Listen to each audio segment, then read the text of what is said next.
টিংখাং সমষ্টিৰ জনপ্ৰিয় বিধায়ক লগতে অসমৰ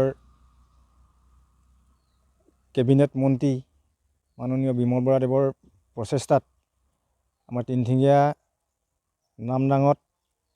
নামদাং সংৰক্ষিত বনাঞ্চলত যিখন চিৰিয়াখানা তেখেতে নিৰ্মাণ কৰিবৰ কাৰণে উদ্যোগ গ্ৰহণ কৰিলে, মই প্ৰথমে তেখেতলৈ অশেষ কৃতজ্ঞতা আৰু ধন্যবাদ জ্ঞাপন কৰিছোঁ। আৰু লগতে যোৱা শনিবাৰে যিহেতু 259 কোটি টকা কেবিনেটত যিটো ধাৰ্য কৰিছে, তাৰ কাৰণে মাননীয় অসমৰ জনপ্ৰিয় মুখ্যমন্ত্ৰী হিমন্ত বিশ্ব শৰ্মা ডাঙৰীয়াকো মই এই চকতে কৃতজ্ঞতা জ্ঞাপন কৰিছোঁ। গতিকে আমাৰ যিহেতু পিছপৰা অঞ্চল, এই অঞ্চলত ইমান ধুনীয়া এখন চিৰিয়াখানা নিৰ্মাণ হ'ব।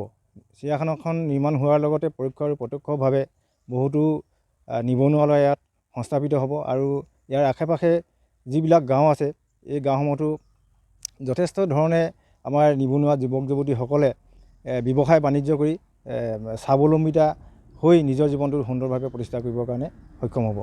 গতিকে অনাগত দিনত আমাৰ চিৰিয়াখানাখন যদি সম্পূৰ্ণ হৈ উঠে, আমাৰ গোটেই তিনিঠেঙীয়া লগতে আমাৰ টিংখাং সমষ্টি আৰু আমাৰ আশে পাশে থকা খোৱাং, বাউনবাৰী, জকাইকে আদি কৰি গোটেই অঞ্চলটোৰ এটা পৰিৱেশ সলনি হৈ যাব বুলি আমি আশা ৰাখিছোঁ।